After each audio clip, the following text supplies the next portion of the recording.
नमस्कार विद्यार्थी मित्रांनो, आज आपण ग्रॅव्हिटेशन या धड्यातील राहिलेला पान नंबर 1 वरील भाग तसेच पान नंबर 2 व 3 या पानांवरील घटकांचा अभ्यास करणार आहोत.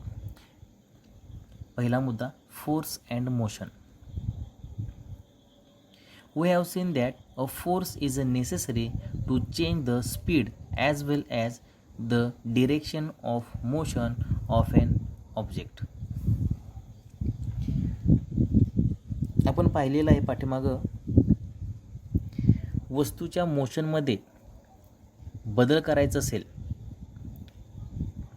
तसेच तिची दिशा बदलायची असेल तर तुम्हाला त्या वस्तूवरती फोर्स लावणे गरजेचे असते. विदाउट फोर्स त्या वस्तूचे स्पीडही बदलत नाही तसेच त्या वस्तूची डायरेक्शन म्हणजे दिशा ही सुद्धा बदलत नाही. Can you recall what are Newton's laws of motions? न्यूटनचे गतिविषयक 3 नियम कोणते आहेत हे तुम्हाला माहीत आहे का? तर न्यूटनचे गतिविषयक 3 नियम पुढील प्रमाणे आपण पाहू. पहिला नियम आहे Newton's first law states that if a body is at rest or moving at a constant speed in a straight line it will remain at rest or keep moving in a straight line at a constant speed unless it is acted upon by a force. एखादी वस्तू जर का स्थिर असेल किंवा जर ती गतिमान असेल, जोपर्यंत त्या वस्तूवर बाहेरून दुसरा कोणता फोर्स लावला जात नाही तोपर्यंत त्या वस्तूची गती बदलत नाही किंवा ती वस्तू तशीच स्थिर राहते किंवा सरळ स्ट्रेट निघून जाईल. तुम्हाला वरील चित्रामध्ये दिसत आहे एका चेंडूवरती फोर्स लावला जात आहे.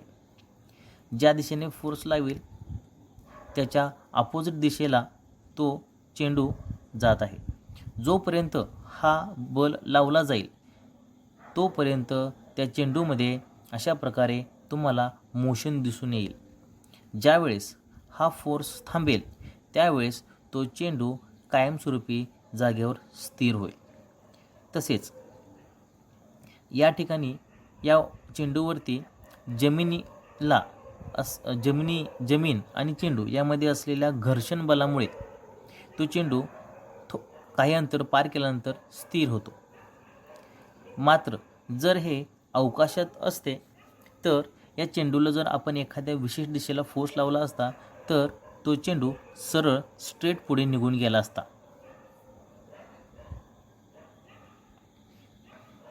न्यूटनचा गतिविषयक दुसरा नियम पाहू आपण.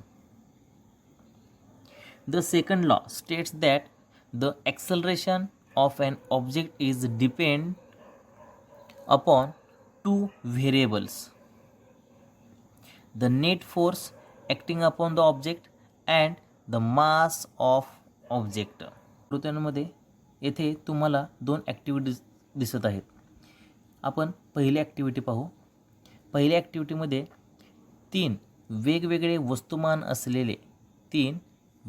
वस्तुमान असलेल्या वस्तू यांच्यावरती एकाच प्रकारचा फोर्स वापरला गेलेला आहे आणि त्यांच्यामुळे होणारे परिणाम या तिन्ही वस्तूंच्यामध्ये तुम्हाला वेगवेगळे दिसून येतात.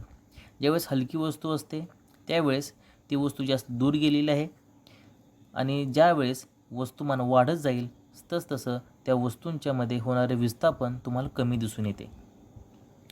दुसऱ्या ॲक्टिव्हिटीमध्ये पाहू आपण. येथे एक व्यक्ती हॅमर म्हणजे हातोड्याच्या साहाय्याने आघात करत आहे. येथे लावला गेलेला फोर्स हा बदललेला आहे. जरी हातोडा तोच वापरला जरी असला तरीसुद्धा त्या हातोड्याने निर्माण केलेला फोर्स हा भिन्न आहे.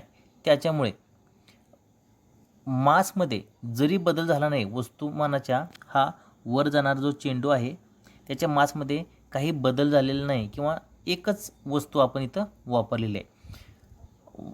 लावलेल्या फोर्समुळे त्या वस्तूच्या वेगामध्ये म्हणजे विस्थापनामध्ये तुम्हाला बदल झालेला दिसून येतो.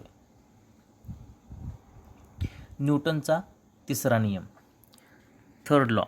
When one body exerts a force on a second body, the second body simultaneously exerts a force equal in magnitude and opposite in direction on the first body.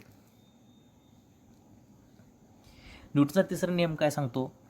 जेव्हा एखादी वस्तू दुसऱ्या वस्तूवरती फोर्स लावत असते सायमल्टेनियसली, म्हणजे त्याच वेळेस ती दुसरी वस्तूसुद्धा पहिल्या वस्तूवरती विरुद्ध बाजूने फोर्स लावते.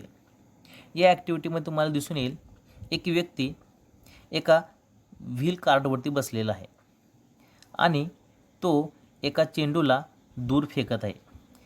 ज्यावेळेस तो चेंडूला दूर फेकतोय त्याच वेळेस तो चेंडू त्या व्यक्तीला अपोजिट फोर्स लावतोय. यामुळे ती व्यक्ती पाठीमागे सरकते. तुम्हाला रॉकेट लॉन्चिंगचं उदाहरण माहीत असेल. यामध्ये सुद्धा रॉकेट लॉन्चिंग होत असताना पृथ्वीवरती मोठा विस्फोट करून ते जमिनीवरती बल प्रयुक्त करत असते. त्याचमुळेच जमिनीकडून सुद्धा त्या रॉकेटला विरुद्ध दिशेला फोर्स लागतो आणि त्यामुळे हे रॉकेट जमिनीवरून खूप उंचापर्यंत जाऊ शकते.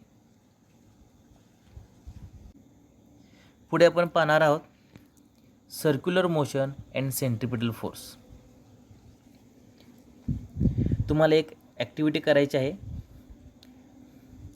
एका दगडाला तुम्हाला दोरी बांधायची आहे आणि तिचे दुसरे टोक तुम्हाला तुमच्या हातात धरायचे आहे आणि हा धरलेला दगड तुम्हाला वर्तुळाकार दिशेने गोल गोल फिरवायचा आहे की जो तुम्हाला आकृतीमध्ये दिसत आहे. ही तुम्हाला ती कृती वरून पाहिली असता अशा प्रकारे दिसून येईल. आपण ज्यावेळेस तो दगड गोल गोल फिरवत असतो त्यावेळेस आपण प्रत्येक वेळेस तो दगड त्या दोरीच्या साहाय्याने आतमध्ये खेचत असतो. म्हणजेच तुम्ही त्यावर लावलेला जो बल आहे तो केंद्रकाच्या दिशेला आहे, म्हणूनच याला सेंट्रिपिटल फोर्स म्हटलं जातं. व्याख्या त्याची पहा. A force acts on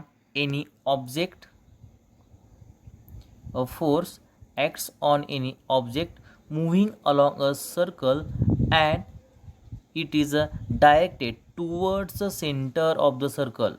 This is called a centripetal force. Towards the center of the circle म्हणजे वर्तुळाच्या केंद्रामध्ये. या ठिकाणी हा जो फोर्स आहे हा दगडाला त्या वर्तुळाच्या केंद्राकडे खेचून घेत आहे. जर ही मोशन घडत असताना आपण हा दगड सोडून दिला तर तो दगड कुठे जाईल? तो त्या वर्तुळकक्षेच्या ज्या ठिकाणी आहे त्याला टँजेंट, म्हणजे जर बघा या ठिकाणी जर दगड असेल, हा दगड या ठिकाणी आहे, ज्यावेळेस आपण येथे असताना जर हा दगड सोडला तर तो दगड त्या वर्तुळस्पर्शिका ह्या स्पर्शिकेच्या दिशेने इकडे पुढे निघून जाईल. जर हा दगड इथे असता तर हा इकडे निघून गेला असता. जर हा दगड येथे असता तर हा दगड या दिशेला पुढे सरळ निघून गेला असता. या सेंट्रिपिटल फोर्सला दुसरे एक नाव आहे, त्याला सेंटर सिकिंग. सेंटर सिकिंग म्हणजे केंद्राकडे जाणारा असा याचा अर्थ होतो.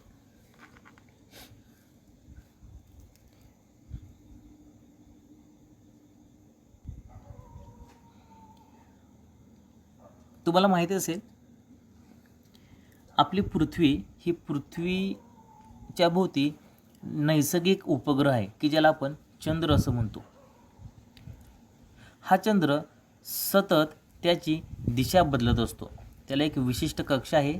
त्या कक्षेमध्ये हा चंद्र सतत फिरत असतो आणि हा फिरत असताना तो तिची दिशा सतत बदलत असतो. त्याची ही जी मोशन आहे ही वर्तुळाकार गतीने झालेली तुम्हाला दिसून येते. आता प्रश्न असा आहे, पुस्तकात तुम्हाला दिलेला आहे बघा. The direction of motion of the moon as well as its speed continuously changes during this motion. Do you think some force is constantly acting on the moon? What must be the direction of the force? How would its motion have been if no such force acted on it? Do the other planets in the solar system revolve around the sun in a similar fashion? Is similar force acting on them? What must be its direction? इथे विचारलेलं आहे की हा जो चंद्र आहे हा सतत या पृथ्वीभोवती वर्तुळाकार गतीने फिरत आहे. याच्यावरती कोणता तरी फोर्स असेल, तर हा आहे ग्रॅव्हिटेशनल फोर्स. येथे हा सुद्धा सेंट्रिपिटल फोर्सच आहे आणि या सेंट्रिपिटल फोर्समुळे तो सतत आपल्या पृथ्वीकडे ओढला जातो. याच्यामुळेच तुम्हाला चंद्राची दिशा सतत तुम्हाला बदललेली दिसून येते. इथे विचारलेलं आहे, जर का हा फोर्स नसता तर काय झाले असते. जर हा फोर्स नसता तर तो चंद्र सरळ स्ट्रेट पुढे निघून गेला असता, कारण हा सेंट्रिपिटल फोर्स म्हणजे हा गुरुत्वाकर्षण फोर्स जो आहे तोच या चंद्राला पृथ्वीभोवती फिरण्यासाठी प्रवृत्त करत असतो. जर हा फोर्स नसेल तर तो चंद्र सरळ स्ट्रेट पुढे निघून जाईल. याचप्रमाणे ह्या युनिव्हर्समध्ये असलेल्या प्रत्येक खगोलीय वस्तूंच्या मध्ये तुम्हाला या प्रकारचा फोर्स दिसून येईल.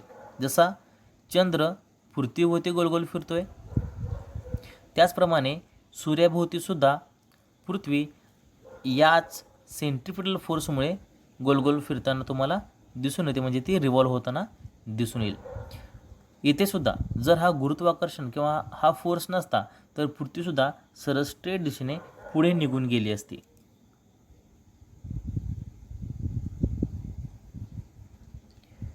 पुढे आपल्याला दिसून येईल, या ठिकाणी आपली सूर्यमाला दाखवलेली आहे. हा सन आहे. या सूर्याभोवती हे ग्रह रिव्हॉल्व करत आहेत. प्रत्येक ग्रह हा सूर्याभोवती परिभ्रमण करत आहे. यामागचं कारण हेच की गुरुत्वाकर्षण बल. हे सुद्धा सेंट्रिपिटल फोर्स. प्रत्येक ग्रह हा या सूर्याकडे आकर्षिला जातोय, खेचला जातोय.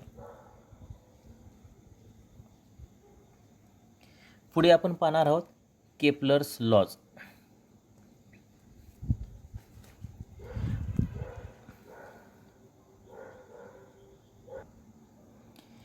Planetary motion had been observed by astronomers since ancient times. Before Galileo, all observations of the planets' positions were made with naked eyes. By the 16th century, a lot of data were available about planetary positions and motion. Johannes Kepler studied this data. He noticed that the motion of planets follows certain laws. He stated 3 laws describing planetary motions. These are known as Kepler's laws, which are given below.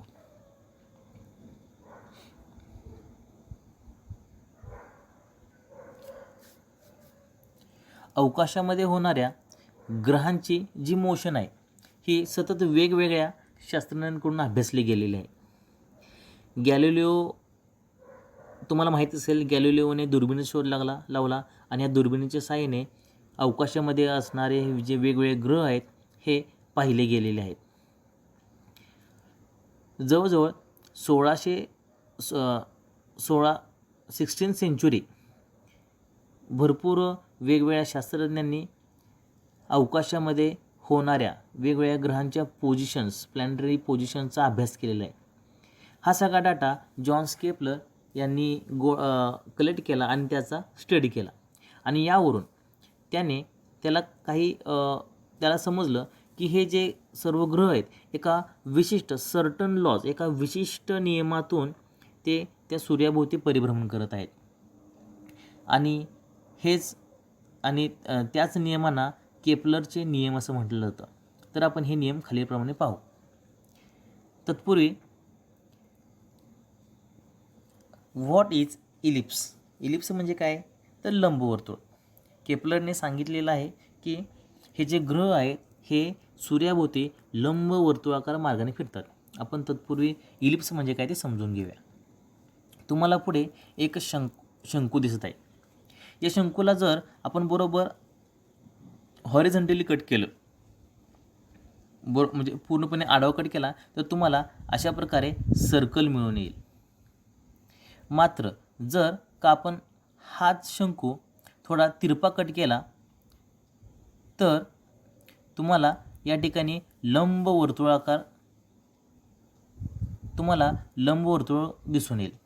यालाच ellipse म्हटलं जातं. म्हणजे अशाच प्रकारे लंबवर्तुळाकार मार्गाने ग्रह हे सूर्याभोवती फिरत असतात.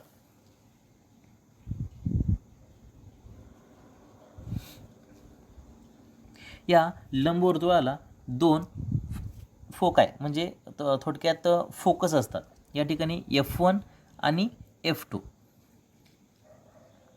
हा F1 आहे आणि हा F2 आहे.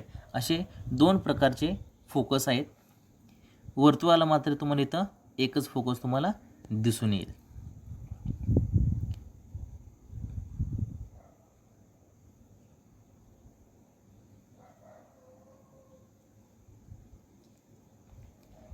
जर या दोन फोकसमधून जाणाऱ्या व एका बिंदूमध्ये छेदणाऱ्या अशा काही आपण रेषा काढलेल्या आहेत या ठिकाणी, F1A आणि F2, त्यानंतर F1B F2 आणि पुढचे आहे F1C F2. केपलरने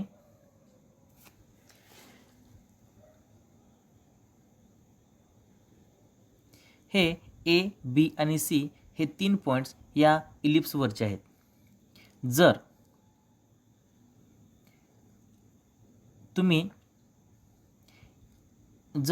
तुम्ही A F1 आणि A F2 यांची लांबी मोजली, B F1 B F2 यांची लांबी मोजली आणि C F1 आणि C F2 यांची लांबी मोजली तर तुम्हाला ती एक समान दिसून येईल.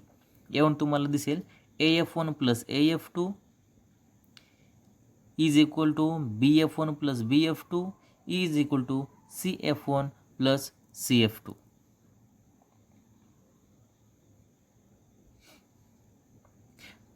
पुढे आपण केपलरचा पहिला नियम पाहूया, केपलर्स फर्स्ट लॉ. तो काय पाहू. The orbit of a planet is an ellipse with the sun at one of the foci.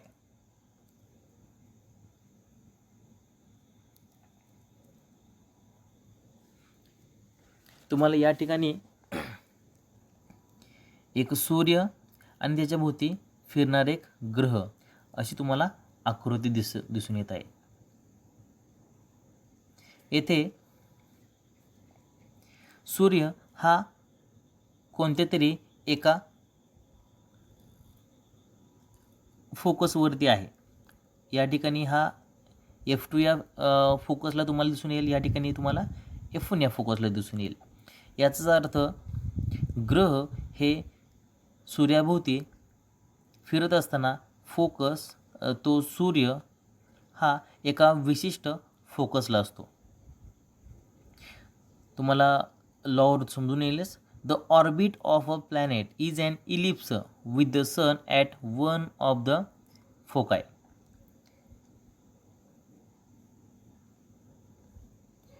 दुसरा आहे Kepler's second law. The line joining the planet and the sun sweeps equal area.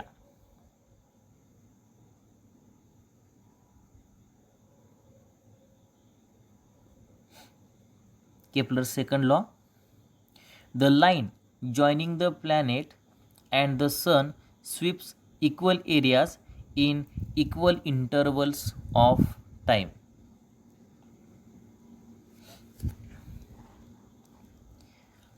पुढील आकृतीमध्ये तुम्हाला दिसून येत आहे की पहिल्या नियमाप्रमाणे सूर्य एका फोकायला आहे. फोका ह्या फोकचा एकवचनी शब्द आहे, फोकायला आहे. तर प्लॅनेट इलिप्स ऑर्बिटमध्ये त्याच्याभोवती गोलगोल फिरत आहे. या प्रत्येक वेळेस तुम्हाला दिसून येईल की त्या प्लॅनेटने ए पासून बी पर्यंत एका विशिष्ट वेळेमध्ये अंतर कव्हर केलेलं आहे. तसेच तो सी पासून डी पर्यंत आणि ई पासून ई एफपर्यंत हे इक्वल टाईम इंटरवल्स आहेत. म्हणजेच ए पासून बीकडे जाण्यासाठी लागणारा वेळ हा सी पासून डीपर्यंत जाण्यासाठी लागणारा वेळ आणि तोच ई पासून एफपर्यंत लागणारा वेळ हा तिन्ही वेळ हा एक समान आहे.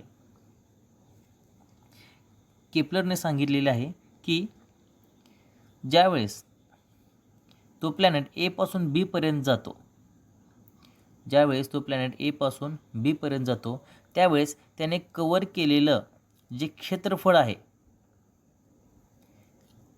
तेवढं क्षेत्रफळ त्याने सी पासून डी पर्यंत जाताना तेवढंच क्षेत्रफळ त्यानं पूर्ण केलेलं आहे.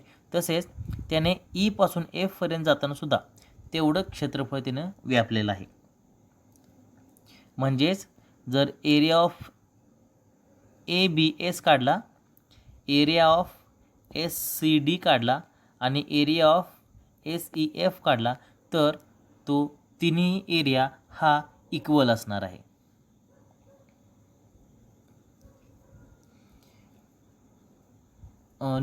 केपलरचा तिसरा नियम पाहूया आपण. केपलरचा दुसऱ्या नियमात बघा, ही पुढच्या आकृतीत तुम्हाला दिसून येईल. प्लॅनेट या ठिकाणी समान वेळेमध्ये पार केलेले अंतर तुम्हाला इथे दाखवलेलं आहे. हे प्रत्येक वेळेस एका विशिष्ट कालावधीमध्ये केलेलं अंतर आहे आणि हा प्रत्येक जो एरिया आहे हा एरिया हा इक्वल आहे.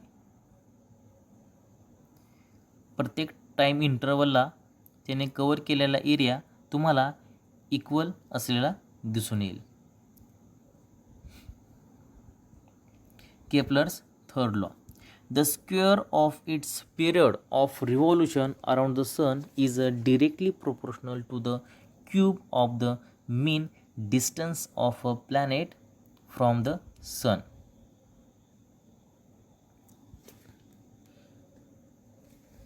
केपलरचा तिसरा नियम काय सांगतो की the square of its period of revolution, period of revolution म्हणजे त्या ग्रहाला त्या सूर्याभोवती एक पूर्ण फेरा मारण्यासाठी, एक रिव्होल्यूशन पूर्ण करण्यासाठी जेवढा वेळ लागतो त्या वेळेचा वर्ग हा त्या ग्रहाचं आणि सूर्य यांच्यामधलं जे सरासरी अंतर जे आहे की ज्याला आपण सरासरी अंतर त्रिज्या रेडियस म्हणू, सरासरी डिस्टन्स अंतर म्हणू, हे अंतर ह्या अंतराच्या घनाशी समानुपाती असते. म्हणजेच T square is directly proportional to R cube. हे कसं हे पाहू. त्यासाठी तुम्हाला ही जी इलिप्स असलेली ऑर्बिट जी आहे ही तुम्हाला वर्तुळाकार करावे लागेल. कारण सरासरी काढण्यासाठी, सरासरी म्हणजे काय तर इथून हे असलेले हे अंतर, इथून असलेलं हे अंतर, इथून असलेलं हे अंतर हे वेगवेगळं आहे. म्हणजे हे R1 असेल, हे R2 असेल, हे R3 असेल, हे R4 असेल, तर हे R5 असेल. तर यांचं तुम्हाला सरासरी अंतर जर काढलं तर ते R एवढं येईल असं आपण समजू. आपण त्याला वर्तुळाकार करून घेतोय. तुम्हाला दिसून येईल की हा केंद्रबिंदू आहे, म्हणजे या ठिकाणी तो ग्रह आहे आणि हे इथे असलेलं ग्रह आणि त्यांच्यातील अंतर हे r आहे असं समजू आपण.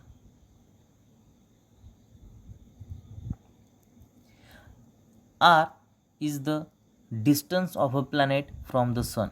ह्या सूर्यापासून इथलं असलेलं अंतर r आहे. t is the period of revolution. t म्हणजे या ग्रहाला इथून ते इथपर्यंत येण्यासाठी जेवढा कालावधी लागतो तो t आहे. यावरून आपण सांगू T square is a directly proportional to R cube. T square म्हणजे तुम्हाला समजलं असेल की हा लागलेला कालावधी आणि आर क्यूब म्हणजे तर ही त्रिज्या. The square of its period of revolution around the sun is directly proportional to the cube of the mean distance of a planet from the sun. हे आपण अशा प्रकारे लिहू शकतो T square upon R cube. आता हे कसं केलं पहा या ठिकाणी T square directly proportional to R cube. याचाच अर्थ असा होतो की T square is equal to K R cube. म्हणजे या ठिकाणी के हा कॉन्स्टंट आहे. आपण आता हे आर क्यूब इथं जे गुणुले आहे ते इकडे गेल्यानंतर भागिले होईल. म्हणजेच T square upon R cube is equal to K. म्हणजे हे अशा प्रकारे तुम्हाला इक्वेशन मिळून येईल.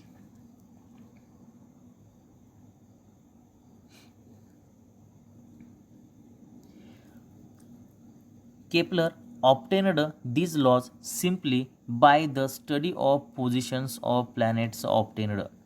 केपलरने हे जे 3 नियम काढलेले आहेत किंवा हे 3 नियम जे मांडलेले आहेत हे नियम मांडण्यासाठी त्याने फक्त अवकाशामध्ये असलेल्या ग्रहांच्या वेगवेगळ्या पोझिशनचा अभ्यास केलेला आहे.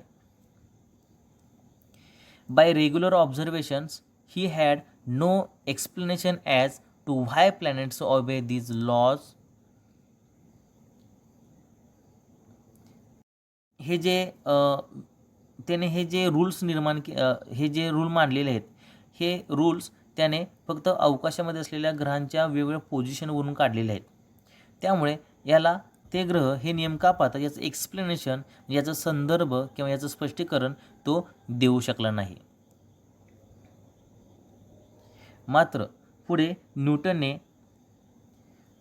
हे रूल्स कॅल्क्युलेशनने सिद्ध करून दाखवलेले आहेत.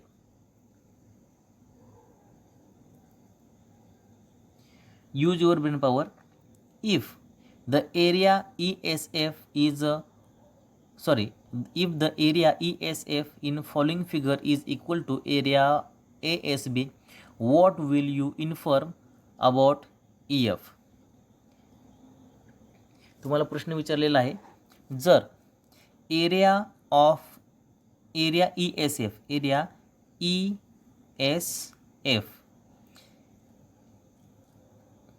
Is equal to area of ASB म्हणजे एरिया ESF आणि एरिया ASB हा जर सारखा असेल तर what will you infer about EF. तुम्हाला EF मधून काय माहिती मिळते. तुम्हाला ह्या EF म्हणजे ह्या E आणि F हे जे डिस्टन्स आहे तुम्हाला यातून तुम्हाला कोणती माहिती मिळते याचं उत्तर तुम्हाला शोधायचं आहे. पुढच्या व्हिडिओमध्ये तुम्हाला याचं उत्तर समजेल. तसेच हे उत्तर समजण्यासाठी हा व्हिडिओ आहे किमान किंवा केपलरचे नियम आहेत हे 1-2 वेळा तरी पाहून घ्या.